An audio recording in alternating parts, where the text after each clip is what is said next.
Welcome back to Ohio State, everybody. I am Jake, and today we are going to talk about the Real Steel Terra. This knife was gifted to me by my buddy Jesse DonorPants 86, local Ohioan as well here, and he basically thought this knife was going to check pretty much all the boxes for me, and he's right. I really love this knife, so let's dive into it right away. Thanks, Jesse, buddy. I really appreciate that. So this is, again, the Real Steel Terra. This is a collaboration works with Poltergeist. That's their logo right there. Poltergeist works in Poland, and they collaborated with Real Steel to produce this knife.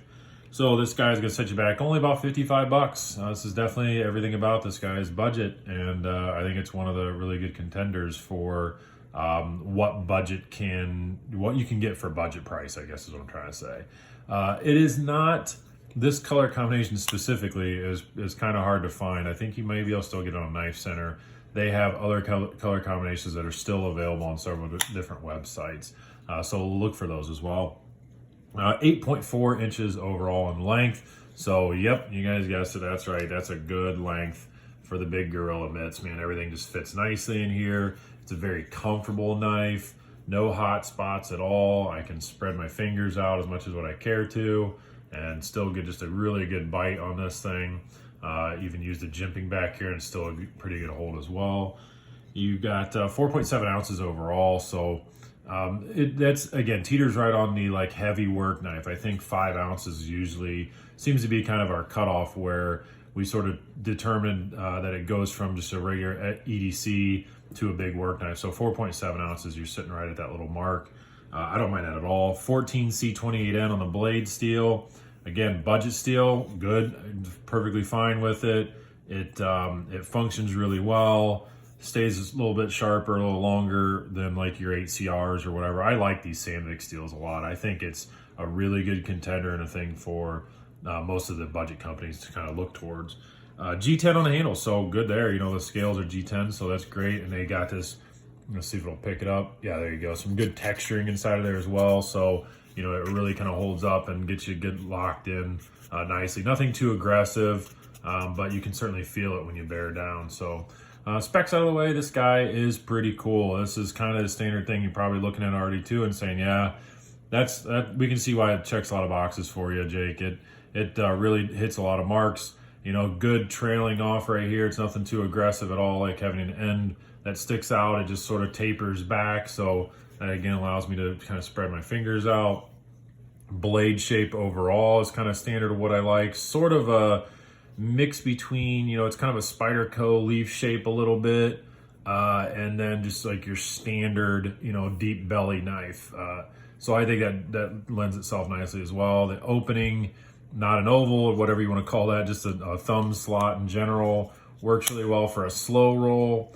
It's a little more difficult to flick out with your thumb, yeah, because you kind of got to almost turn it sideways and then do something like that. However, doing the reverse flick works really well, so that checks two of the things for me, and that's perfectly fine.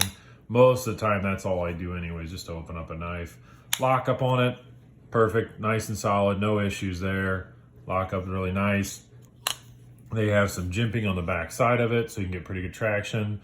Nothing too aggressive. But it's good enough that you can feel it.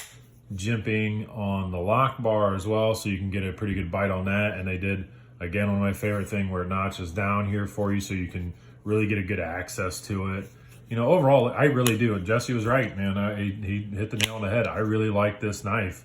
I tend to just look for sort of some version of the Tenacious. And, you know, I'll lay that one out here in a minute, and it sort of just looks like an elongated Tenacious. I like their pocket clip a lot better, though. You know, they obviously took some sort of design cues. I don't know, I'm stepping on a limb, but some sort of design cues of Spyderco, but sort of stretched everything out. And I'm glad, though, the one thing they changed was a pocket clip. I really like wire pocket clips. I think it lends itself nicely. It tapers down, you know, so it doesn't have any hot spots whatsoever on it. You really don't even feel it's there since it's perfectly reversible.